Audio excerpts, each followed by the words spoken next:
हरी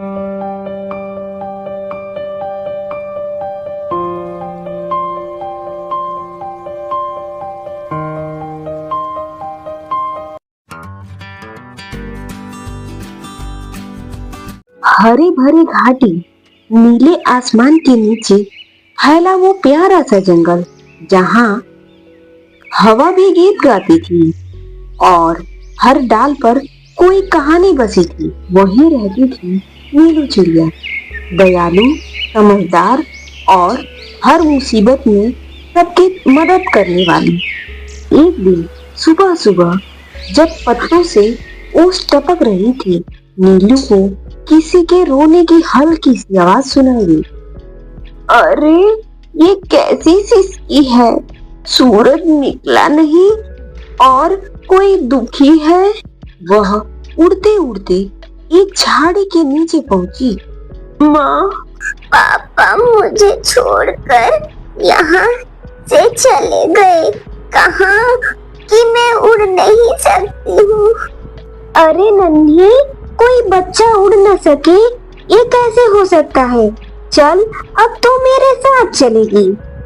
नीलू अपने पंखों से नन्ही को समेट लेती है और अपने घोंसले में ले आती है। घोंसले में पहले से ही बहुत पंछी रहते थे। मोटी मौसी, टोटी, तोता मोना और चिड़िया बुलबुल और कालू कौवा। जंगल में हर दिन किसी न किसी का नाटक, खाना पकाने की स्पर्धा होती रहती थी। अरे नीलू, तो ये क्या उठा लाई? कोई नई स्पेशल एडिशन चिड़िया है क्या? नहीं मौसी, ये नन्ही है। अकेली थी तो मैंने इसे अपना लिया। अरे वाह, अब तो मैं मौसी से ग्रैंड मौसी बन जाऊंगी। तब चलो इसके स्वागत में लड्डू बनाएंगे, ओस और मखमल की। पिछली बार तुम्हारे लड्डू खाने के बाद कालू कौवा 3 दिन तक पेट पकड़कर पेड़ की डाल पर बैठा था।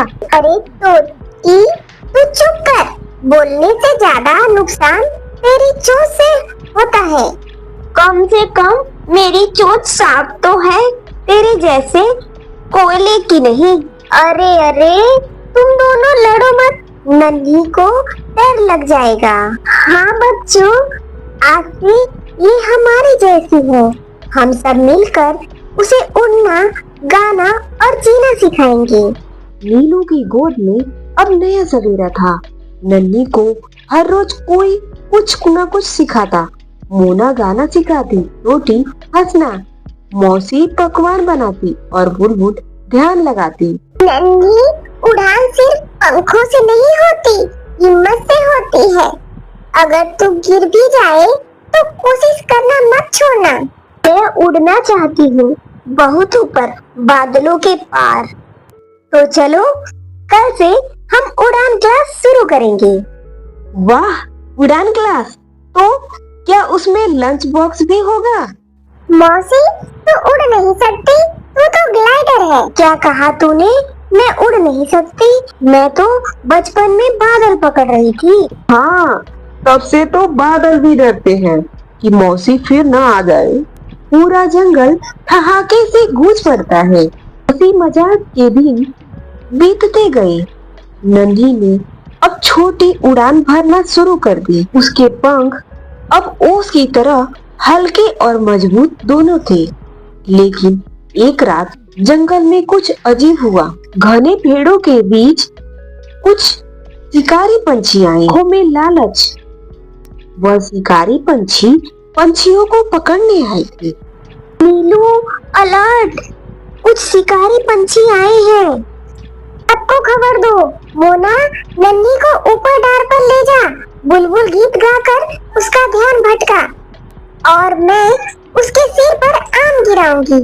मौसी का मिशन शुरू। मौसी उड़कर उन शिकारी पंछियों पर फल बरसाने लगी। अरे बाप रे, ये क्या हो रहा है? ये तो कोई हवाई हमला है। ये हमारा जंगल शिकारी पंछियों की चपेट में आ गया है। कालू, थोड़ा धीरे बोल, माइक फट जाएगा। उसी बीच शिकारी पंछियों की नजर नीलू पर पड़ी। और उन पंछियों ने नीलू को पकड़ लिया। नीलू माँ, मैं आ रही हूँ। नन्हे ने अपनी पूरी ताकत से उड़ान भरी। उसके छोटे पंखों ने हवा को चीर दिया। वह झटपट नीचे आई, अपनी चोंच से जाल काटा और नीलू को आजाद कर दिया। नन्ही, तो सच में उड़ गई। आपने ही तो सिखाया था माँ, डर से ऊपर उड़ना। अब शिकारी डर कर भाग गए। पूरा जंगल तालियों की तरह चहकने लगा।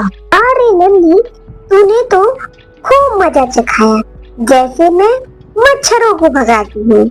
अब इस घोंसले में सिर्फ डर नहीं, अब गाना भी गूंजेगा।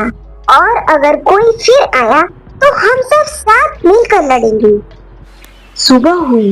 नीलू और नन्ही सूरज की रोशनी में साथ उड़ रही थी।